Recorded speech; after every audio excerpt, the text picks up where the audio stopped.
I didn't know until just now that you had a twin. And I know, I didn't either. It's weird. So nice to join you. Hi, welcome. Thanks for being here. Yeah, Happy to be here. you got out close. Oh yeah, I gotta do that. Hello, checking, check 1, 2, 3. I think it's good. Microphone, right? It's working. I think we've got it. So this is where I like to start with everyone. Welcome to Toronto. Is it your first time? First time to the Comic-Con, many times to Toronto. I love this city so much. You do? I do. Okay, yeah. what do you love about Toronto? It's like New York with manners. No, it's no, it's just beautiful. It's artistic. It's fun. It's vibrant. It's just got so much going on. I love it. Thank you. That's also only Toronto in the summer. Have you been here in the winter? No, but I've heard. Yeah. We built, it sounds like sci-fi, but like a whole city underground. I've seen it. Yeah. You have to though. It's for survival. Yeah, it's like living in space or something. You know, it's tough. Yeah, and just Get real bodies strewn on the frozen sidewalk above. It's true, and you know, living in California, I know we had the hurricane, and sadly, a lot of people. It was very tough, but like where I was, it felt like Drizzle Watch 2023. What is this strange water from the sky? What is it trying to tell us? You know, it's like we don't have rain, so it was unusual. It dominated the news cycle. You make a meal. Right. Oh, that's fantastic. Okay. Well, welcome back to Toronto. Thank you. Happy to be here. Well, listen. At 5 a.m. Today? Yeah. So, Come on, you landed at 5 a.m.? Yeah. What time did you wake up? what do you mean? You wake up? Did you go to sleep Yeah, before that flight? so about what was it, 2 hours ago, I think? I woke up, yeah. Oh, woof. Oh, so you got a nap in. Yeah, I got a nap. I see what's happening. Okay. You're feeling refreshed. Oh, very. Should we do a pulse check with you? Yeah, Oh, great. Okay, this is good. Way up. This is good. Okay, so let's start.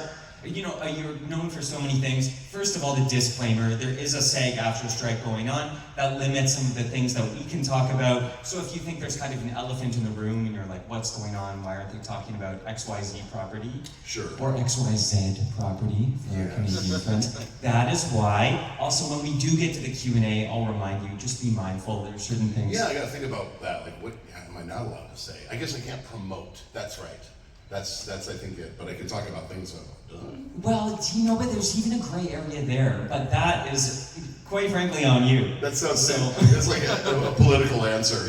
Yeah, working on the show. It's great. It's about a guy where all this stuff happens to him, and they meet somebody and they have fun. I think even that might be too much. Yeah, that was too much. Any union reps in the room? Say that to union reps? No. Okay. But that, you know, we'll be careful. And Absolutely. We'll have a great time and everyone It'll be wins. Okay, so. Here's what I do. It's fine. You know, you feel like you'd start talking about a show. You know, it's like, yes, Star Trek is great. We have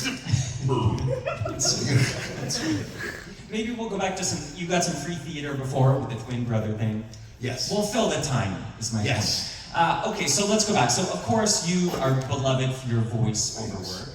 Of course. So in, like, you know, on-camera film, usually folks have a type, and they're cast to that type based on height, weight, all sorts of determinants. When you're a voice actor, you're removed from some of those limitations.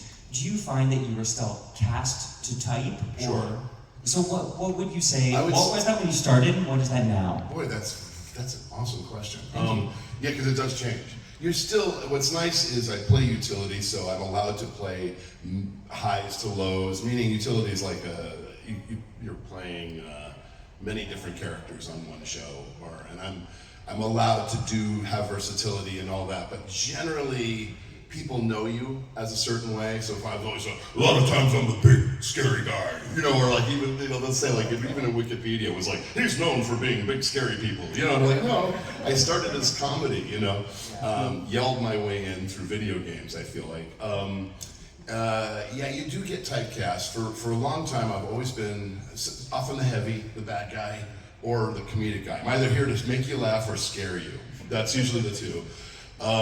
The fun one though that I get a lot, and my wife and I joke about it, I'm the bad guy who you think is the bad guy, but I'm really helping the kids. That happens a lot. That's a big one. Bad guy with the hard yeah, you find out he's not the bad guy. That was one for many years. And now I've become the nice king.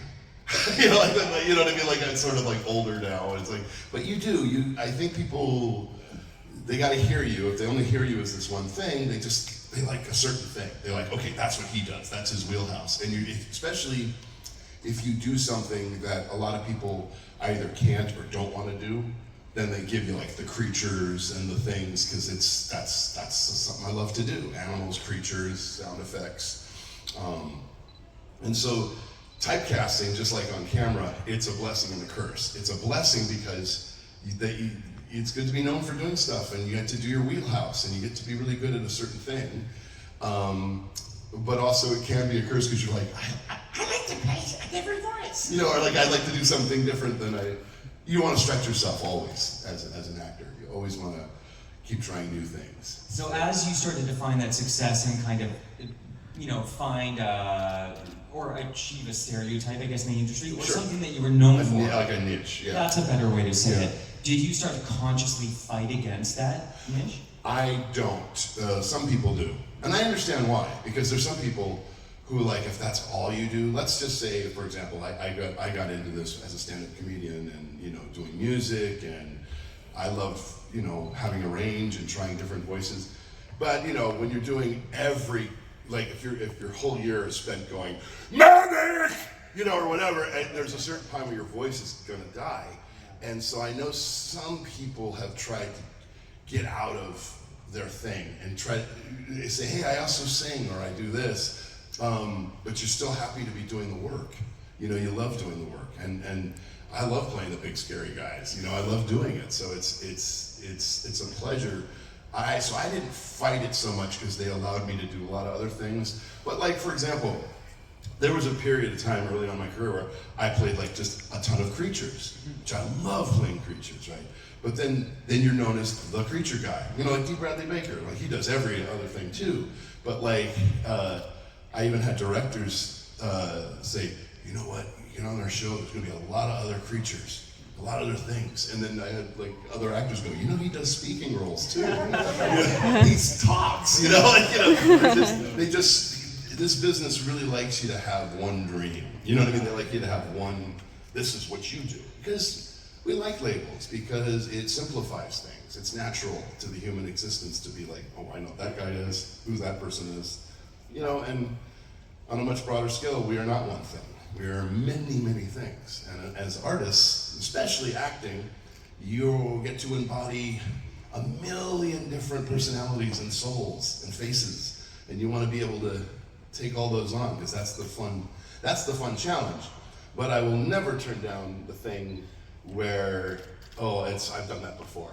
I like it too. Right. Okay. I get it though, Yeah, but you want to be able to do everything. fulfill the scope. Yeah. Yeah, because it's just fun that way. So it's good for your voice to do a lot of different things. Well, I was just gonna say, logistically speaking, Yeah. so you just that thing you just did with your voice made my voice heard. Oh. Yeah. Sorry. Just hearing it hurts. So, with that in mind, what? And I never get to do my real voice. There you go. I never, and by the way, thank you for letting me do This is a speaking I voice, appreciate yeah. that. It's so beautiful. Thank you. So soothing. So how do you take care of your voice? What are the tips? Do you not, like Celine Dion style, not speak when you're not in a booth? Yeah, I used to have voice, like days of voice rest, where you talk, where you're quiet. In fact, we used to take my mouth, I'm a talker, keep my mouth shut, and and that is important, especially if you've blown out your voice. You gotta, and you're a singer too, because they sing too. So it's like, it's tough when you do, or you have to do a high-end voice, a higher pitched voice, and I think I did like orcs. I played so many orcs, and then I had to do a Subway ad, and I was like, Subway, eat fresh or whatever. You're like, that's his story. I know, and they said, do you have allergies? I said, I'm sorry, I've just been doing hours and hours of orcs. And then, of course, they're like, can you do the Subway ad with an orc? I went, Subway, eat fresh. We got meats. Yeah. And then, but yeah, you want to be able to, they didn't use it, but. That's what the brand means. Yeah, right. So the voice health is the key, obviously. So yes, you have to be silent, but what people don't talk about is actually it's good to use it. So think of it like stunts. You want to do a vocal warm-up, scales, humming, and a vocal warm down. A lot of people don't realize that, but if you've blown out yourself, hum a little. Sometimes it's because it's an instrument. A larynx is a wind and even an electrical instrument. And so it sounds funny, some of the outtakes, because I'm trying to equalize my voice at the end of a session. If I've been yelling all sessions, I'll be like, look out! You know, like, what's wrong with him? But yeah, you want to get yourself equalized. So warming up, warming down, voice rest, lots of liquids. There are many medicines. Nimjon Pepakoa, which is this Chinese, I know there's no other name for it, it's very good. Entertainer's Secret, Singer's Saving Grace, Slippery Elm Tea. There's like, I could give you a litany of, just a list of like stuff you can use that helps. I'm trying to think. Then there are other things. There's a straw that people are using where you blow bubbles. What is that? It's like helps your, it's just getting you just want to hum and blow bubbles. It's just to get your breathing regulated again, and you want your voice to just kind of come back because it gets scarred. Think of it like a stringed instrument. You can break the string. You want to be careful. So you want to rosin the bow. You want to make sure it's good. The big one though I heard, and this came from an opera singer, is rest. Not just stopping talking, because they say, well, when you have a day where you're not talking, you're still breathing and walking around and things are moving. You want to actually have rest. Like, nobody can do this, but like 10 hours of sleep. I know it sounds crazy, but like, because your breathing becomes normalized when you sleep. And then you can rebuild. That's when your body rebuilds. So You're a vocal technician. You have to be. I hope you folks are writing that down. Is there any aspiring or any voice actors here right now? Yeah? I want to be. Okay, well, yeah, all right, cool. So yeah, so that's important stuff. There's your free masterclass preview right there, 100%. And then as far, maybe you can speak to this as well, how long is the typical recording session when you go in? It depends. Usually, it really depends on the project. Usually 1 to 4, or if it's a movie, sometimes 8 hours in a day. Wow. But I would say my average is about 2 hours, 3 hours. Yeah. You know, like if I do a Family Guy, for example, we're in and out like that because it's just real quick jokes, right? If I'm working on a film, it's long because we're do the whole movie. If I'm doing like say Mandalorian voices, I don't know if you can say that title. Can you say that? It's something, I think it's called like Star Bars. Shoot, that's it. Star Bars. The Sandalorian. No, I'm just using it as an example. Let's say I was working on that. It's just like maybe 2-3 hours because you're covering all sorts of, sand people and like that kind of thing. No.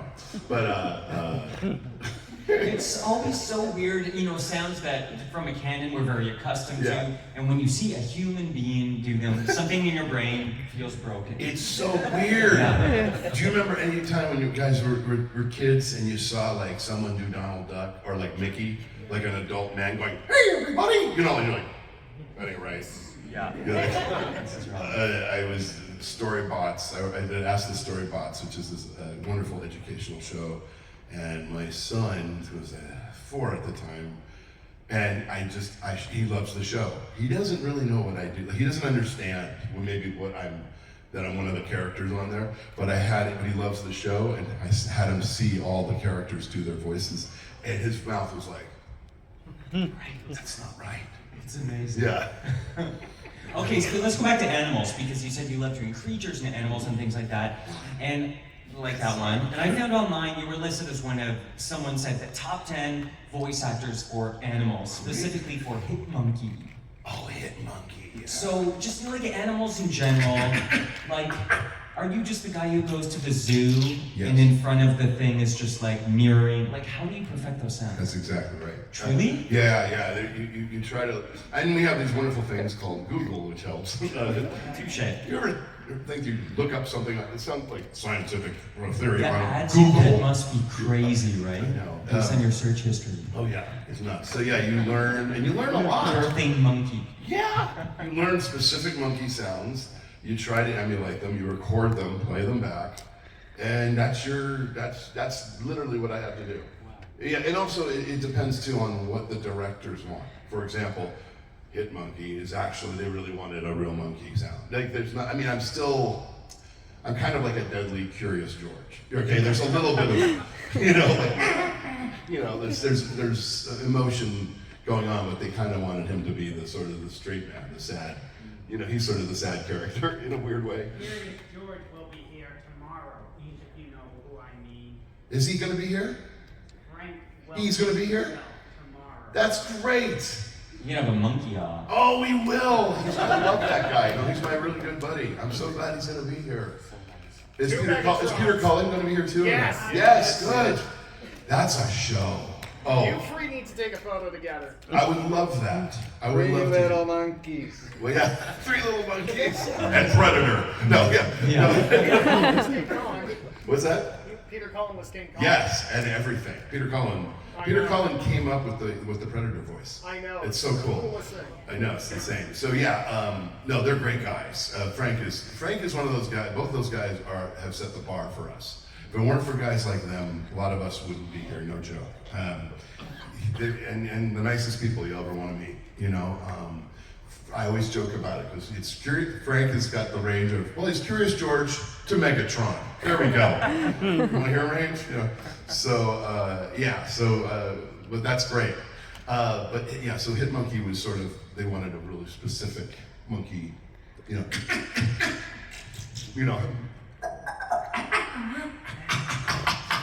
and what I love about those kind of things is I have to see what they want him to say, Right. and then try to emote it. Oh, like so the writers will write the English text, and you'll be like, what? Yeah, same thing with Devil Dinosaur. Okay. I don't know if you've seen Moon Girl and Devil Dinosaur. It's the same process where I play Moon Girl. No, I play Devil Dinosaur.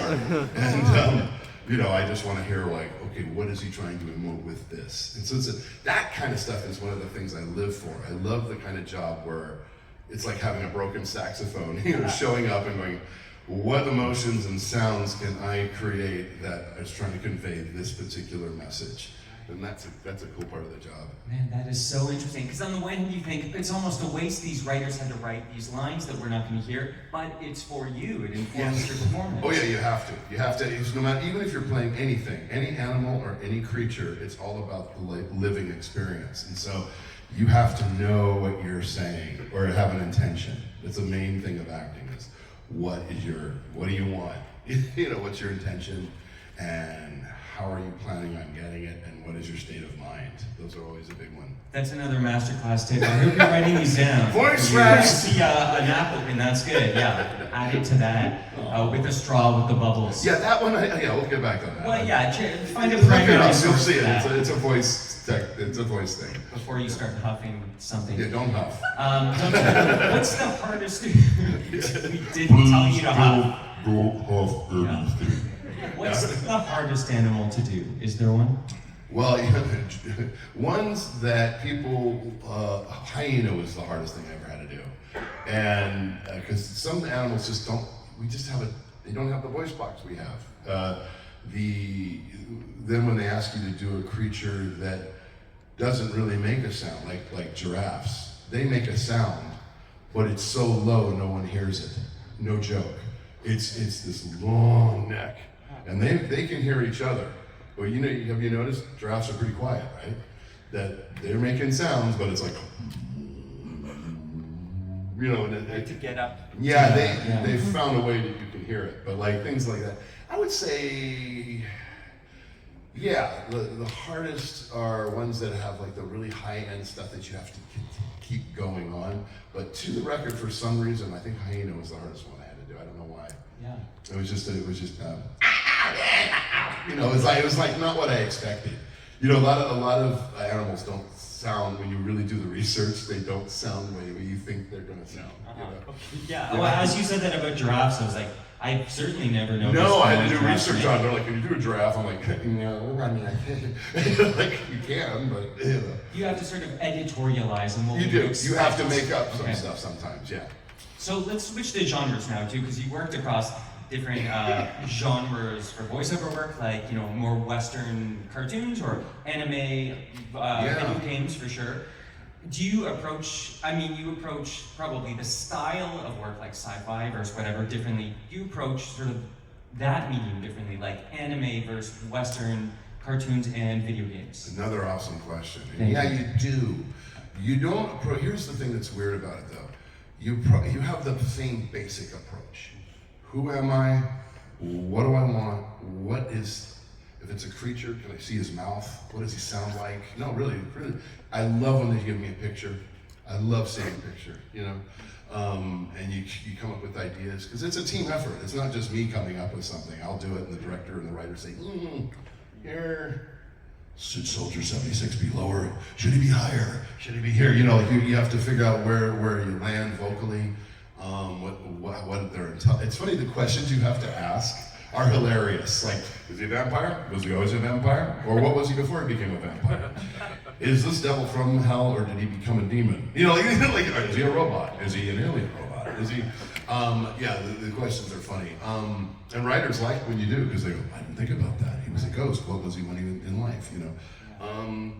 Yeah, I do the same approach in that. And then the key to that, answer to that, is knowing the tone of the thing, tone of the piece. For example, you know, is it cinema verite? Is it cinema style? Do they want it super realistic? Is it broad, cartoony, you know, Ren and Stimpy style? Is it, you know, how, like, where does this lie on the needle? Because that's a key. And that helps you if you really know the show, it helps even better. If you're familiar with Looney Tunes, or you kind of know, oh, this is what they want. And things, my training fit in places I didn't expect. For example, if you told me years ago that all the Shakespeare and all the classic theater that I did for years on stage, that was going to go into video games, I was like, what? You know, Pac-Man, come hither! Because I come from X-Gen generation, you know. You must eat the ghost before the eyeballs into the center of the labyrinth. No, yeah, no, I wouldn't, and how much improv went into animation. Yeah, so improv comedy is really good for that. Right, because your background is Second City and all of that all stuff. that. So right? they want, you find out, okay, so you're allowed a little bit more leeway. Whereas there's less improv going on in video games because they have to really hook up. It's like writing in 4 dimensions. You know, they have to have everything hook up properly. What else? Yeah, so just knowing the tone, how serious and how broad are we going to be, but by the same token, you're still playing a character. It's got to be believable to you in the world that you put yourself in. It's really theater of the mind. It's really one of the things that's great about doing on-camera work or theater work is I see you in costume, we have a prop, we are immersed in the world. Whereas I have a music stand, and hopefully I had a script I could read before, but I didn't memorize these lines, so a lot of times I'm doing a first-time look over. Not so much in animation, but video games. Sometimes they don't like to have leak information, you know. And so you have to do quick study, and you have to create it all in your mind. You know, what am I doing? Is he running? Is he on fire? Is he, you know, there's so many things you have to put in your brain while you're doing the voice acting to make that believable to you in the world. And do you always have at least a sketch or, you know, concept art of that character, or sometimes not at all? No, sometimes not at all, but I would say the majority of the time you can kind of see your character. Or they've described it to you enough, you know. That's helpful. And also, have you done, because this often happens for anime, which is originally in another language, and then you do sort of overdubs with a sort of little karaoke bar. Have you done that before? Do you enjoy that, or do you find it more challenging? I love it, because I love anime, and I love, right now, I'm not going to sort of promote, but there's some just Japanese art movies, man. Some of the projects are just phenomenal, crazy. Like, you know, anime runs the gamut of like, this is the fun kid stuff and they don't worry so much about the lip sync. It's like, hurry, we have to become here before the thing. You know, like, then there's some that's just like the most advanced, crazy story you could never pitch. You know, like, you know, and edgy, and I love all of it. I would say, yeah, overdubbing, yeah, it's a challenge, but it's still fun to be able to be working on the project itself. What's interesting though is hearing you start to know the Japanese or Chinese actors, because after a while they become familiar to me when I hear them. You know, and like Kakuzu, like certain characters I know, I start to learn who these actors are. I want to do a Tokyo Comic-Con where like I became friends with the Japanese Hulk, right? Because he's good, he's great, you know. And I heard him, and I went, that's better than me. Like I was like, that's awesome. That like is great. And the director was so nice. He's like, well, he was studying you. I was like, oh no. So we wrote to each other, my Hulk brother. You know, Staker, you know, and it's just, and they're a big deal in Japan. Those guys are celebrities. You know, the voice actors. It's very hard for me to get on camera, but the voice actors go on camera because they love voice acting. You know, and so you start to become familiar, and not always the overdubs have the same voice quality. For example, like for Naruto, you know, for Kakuzu's character I played. The guy has, it's sort of an here voice, you know, very like here, and that translates differently into, shut the hell up. You know, it's a lot more, even though I'm vocally different, you know, but I always get paired with that same guy. It's really funny. That's funny, because I was going to ask you, when that happens, are you very beholden to sort of Depends on what they want. Okay. I would say more often than not, that's a good question. I would say half the time. Half the time, yeah, you have to honor the voice print because they want it to be right. But other times, culturally, one voice translates different to another. You know what I mean? Like it's the same heavy, angry guy, but the tonality might be different in another language. Yeah, there's sort of like a stock persona. That's right. I wouldn't. That's right. There's an archetype. That's the word. An archetype. There we go. Teamwork. Yes. One more question I wanted to ask you before we go to the Q&A is that you have these, I think, superpowers as a comedian and insights you can bring to your voiceover work that way. But I read that you also studied animation. Yes. So does that also? I feel like that would be such a superpower in understanding that, and how does it help? Oh, it's great. Yeah, that was my other life as an animator, and I do it on the side, mostly independent stuff. And because I was always doing theater and animation, and went to school for both, and that was my thing. And I mean, on one level, to be clear, animation and acting are very similar. You're acting with your pencil. Instead of saying, "Hey, everybody," you're going, you're drawing about 12 pictures to make that happen. And so you're acting through a series of pictures. And it helps me for two reasons. One, it informs me when I watch something and I have to mark it or see a scene, I can kind of follow. I know what the animators are going through. I kind of try to do stuff where I think will help the animator. I try to honor the animation. Because remember, in animation, that's my partner.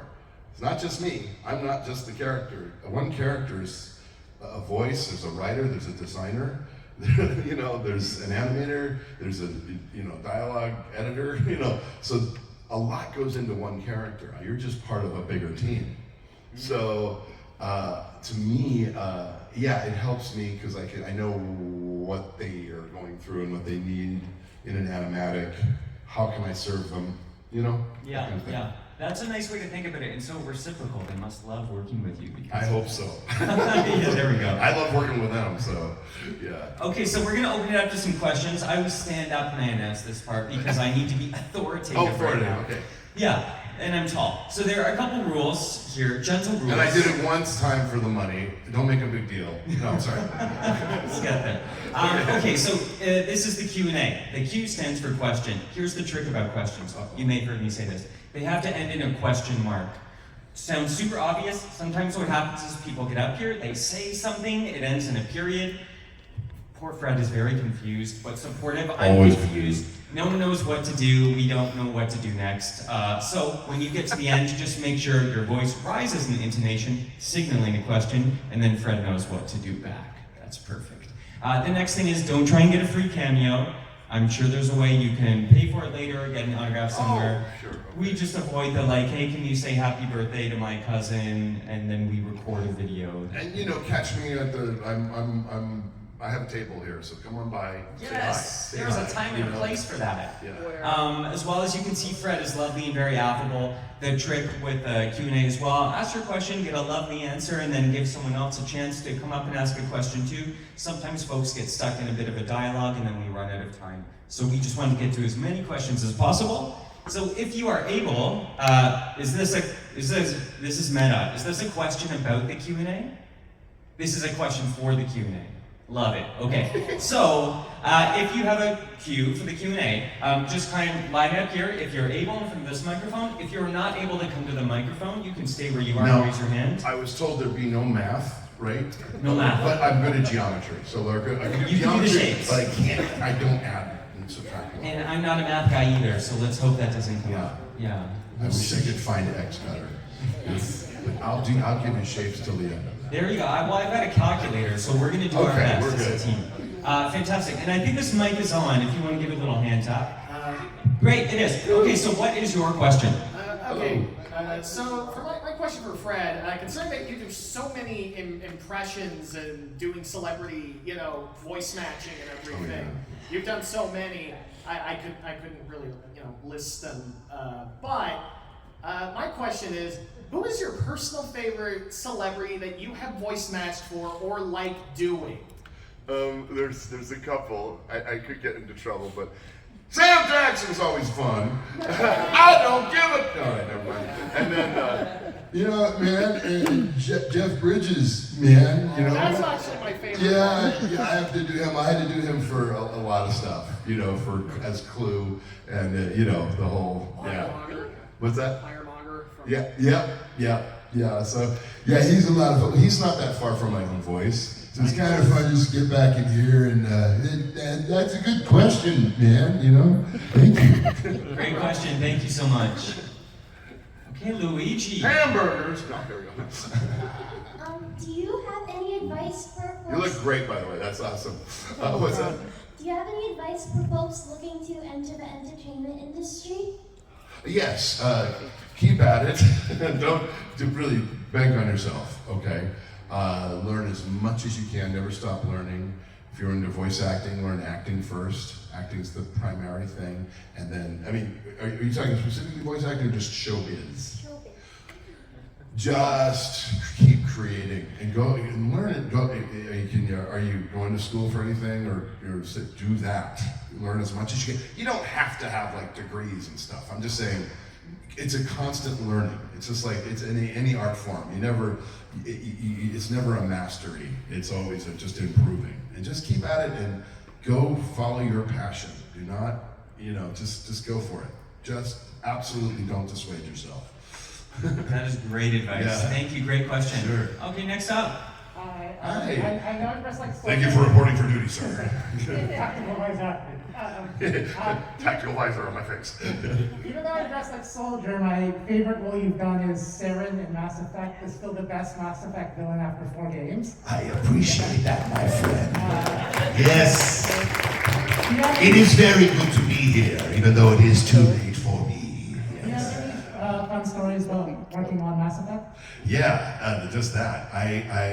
The cool thing about that particular character, it was very early on in my career, and it was the first time I ever played such a complicated.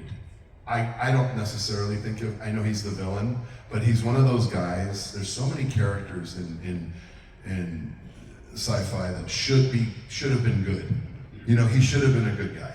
You know what I mean? And so it was a very interesting.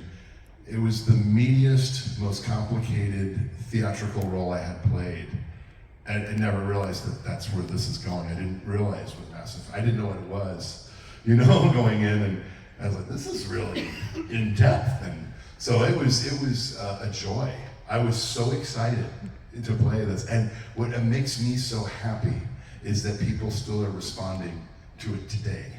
And he's just one of my favorite guys I ever had to, jump into. So yeah, that was. Like I was talking about video games, I never realized just how involved it got, and how the parts were just so good for actors, and that was one of them. Yeah, thank you. We've come a long way since Pac-Man, huh? Yes, Pac-Man. I still It's want a to see Sarah that. Attic. The Shakespearean background. Yeah, you know, I want to do a Shakespeare pack. You should, yeah, we'll fund that. And someone start a GoFundMe if you Yeah, can. let's do this. Okay, next up. Sorry, I haven't released my before. Not at all. I had a quick question for you. I'm not sure what we are or aren't allowed to talk about, but what's one voice acting skill that you learned from voicing a certain zombie killing Russian? Oh, I will tell you what this was. This is another one. Let me tell you about this Nikolai fella. Is one of the, first of all, what a crazy game that is. My God, what is wrong with these people? It's insane. I know there's the regular, Call of Duty, and then what we are doing. And it's like, what is happening here? One was perfecting accents, learning. I have a lot of Russian friends, so I had to check out making sure I was doing things right, and also speaking Russian, which is I don't do, So there was that. What I loved about playing that character was I had to do many versions of him. There's the drunk Nikolai, there's the angry Nikolai, there's the sober Nikolai, and then there's the leader Nikolai, and my favorite thing was having the two Nikolais face off against each other. It was just, that was so cool. So one of the great things about video games is you end up learning a character really, oh my God, that was nice. I just noticed your accent up here. Is that you get to really learn about a character thoroughly. May not know the game that well. I couldn't tell you the maps, you know what I mean? But you learn so much about little things, you're talking about my fourth life and da da da da. It's like, he's got a real tragic story. He's just making all that up. You know what I mean? He did lose his family, and it's like, so there's a lot of things that you go in depth in a character when you stay with one that long. And gosh, what a team. I just loved working with those guys because we did get to work together. So that was really cool a lot of times. That's what I learned, was learning about the dialect and also learning how to play a character in many different phases of his life. That was a huge thing. Thanks. Yeah, that's kind of my childhood playing zombies. Oh, I'm so glad. Nice. Yes, we will have vodka later, all right? We can do this. It's past 11 a.m., right? It is Friday somewhere. That's right. All right, That's- Das Devanya. and Nasvidanya, my friend, you said. just You're for time, I'm so a sorry. strong Soviet bear. What? Yes. No, I was just going to say, I think we have time for 3 more questions, unfortunately. No, hold on. I'll unless I can go over, get out. 'Cause I'll be There's quick. another. Well, actually, I think the next one got be quick. canceled. So we're getting a hard yes. What? We can do all the questions. Yeah, let's cover it. If I miss Then anyone, let's cut the BS and let's get on with it. That's Okay, right. well, let's do it. let's just cut. Everybody, cut the BS. Time is money. Come on. Yep. So 32. anyways, Move on. I remember hearing your voice in both the 2009 films, the 2009 films, 9 as the big number 8 figure, and also as Tuma, the leader of the Skrull from Bionicle, the Legend Reborn. Yes. What do you remember from those? Okay, for the first one, well, I'll start with the second one. Second one, it was just so cool to be able to get to do that. That was just exciting, and we actually made some good time on that. That was just in and out, and it was just a joy to play that character. 8, Shane Acker's a friend of mine. We went to film school together, and he was so nice because I was doing all the scratch work, which means I do all the voices before the professionals come in and do them. And then he kept me as 8, which was so nice, and I was so thrilled. Yeah, and I loved playing it. That was a crazy movie. Yeah. Thank you. Thank you. Thank you. Great question. Great question. And by the way, Welcome. come on by my table. We answer questions for free. Okay. Alright, so I love your performance in Batman Arkham Asylum and City. Oh, which character? Bane. Bane. Yes, thank you, my friend. Yes.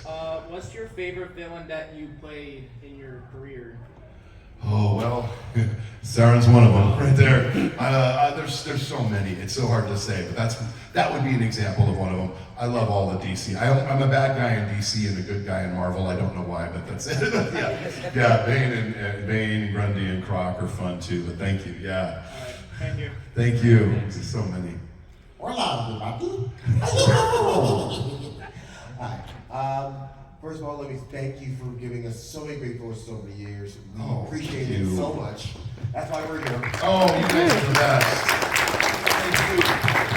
So kind of you. Now, we have been here, we've shown so many celebrities and we get starstruck sometimes. So my question to you, Fred, has there been a voice actor that you've been starstruck about? Yeah, Frank. We mentioned Frank Welker.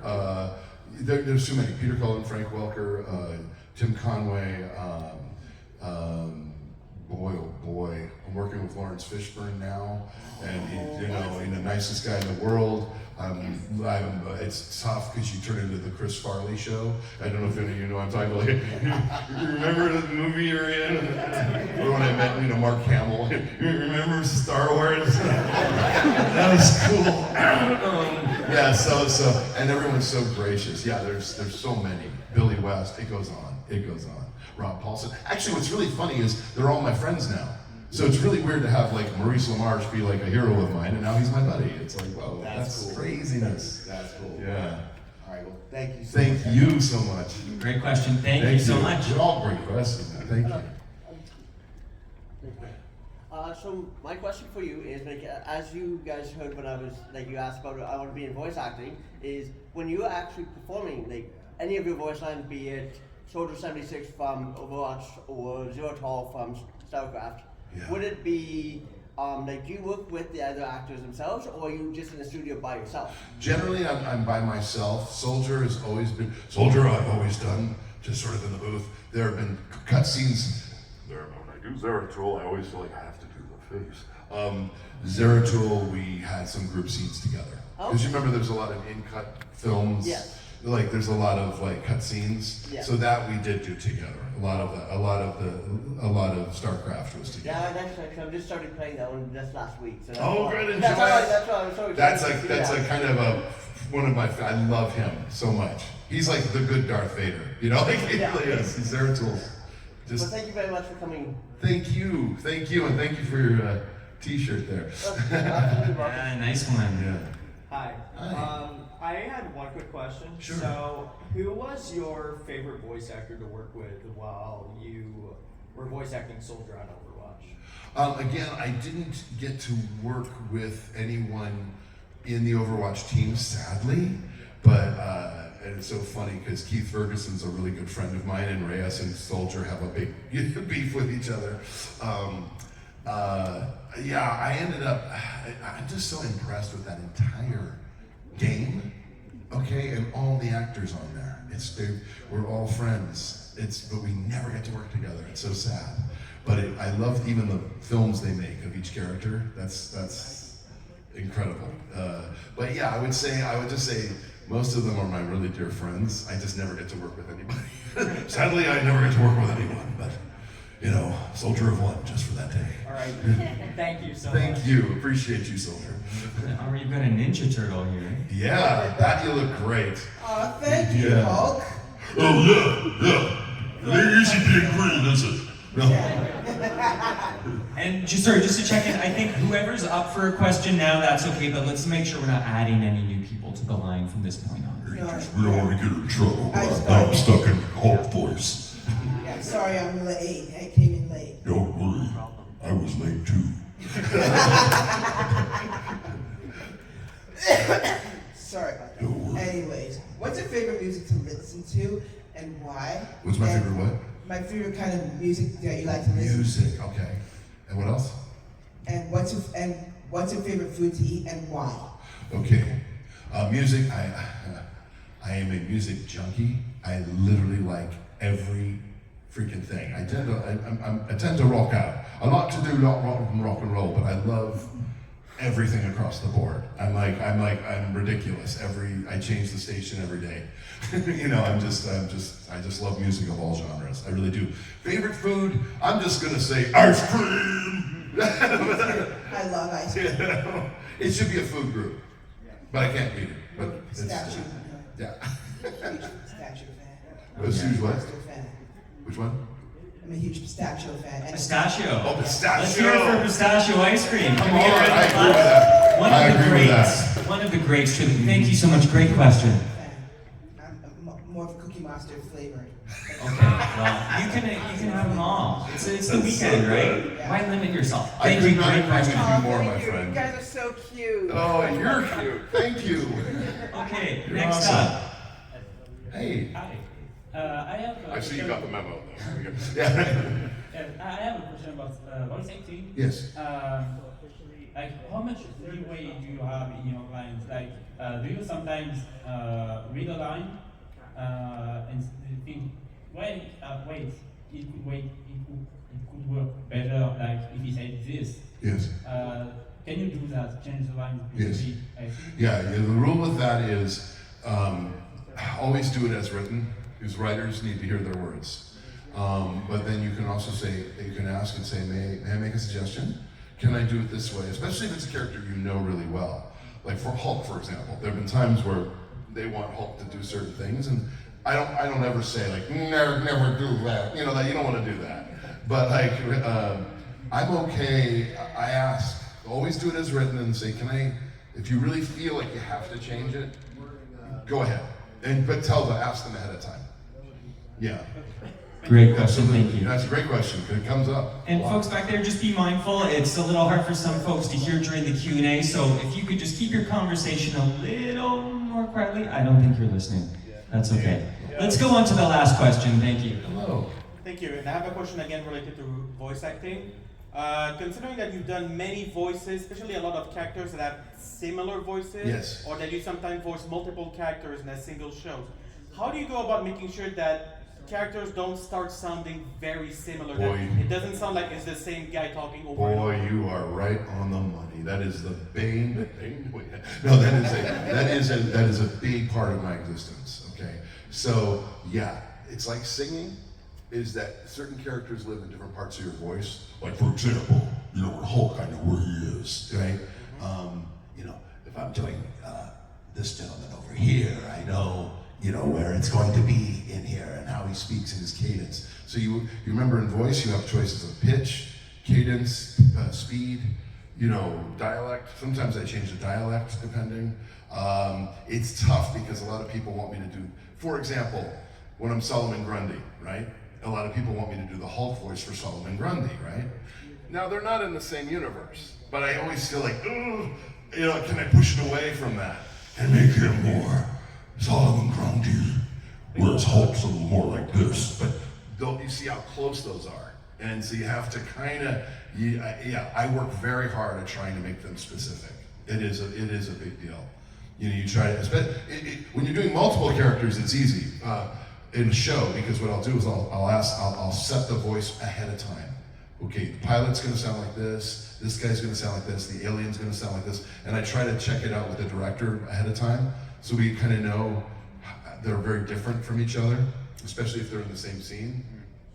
But in general, when you do characters that have a similar cadence, yeah, I try to be very specific about it. I slow up some parts, I change the rhythm. Hulk and Grundy are a good example of that, because it's like, there's this guy, and there's this guy, you know, and they never let me do an accent for him, but I like to, you know, like, so it's a thing you have to work on. You try. That's a great question. Yeah. I think the perfect place to end things off, so please give a huge round of applause to the very wonderful. Love you, thank you so much. Yes, that's the outro music. Thank you so much for coming.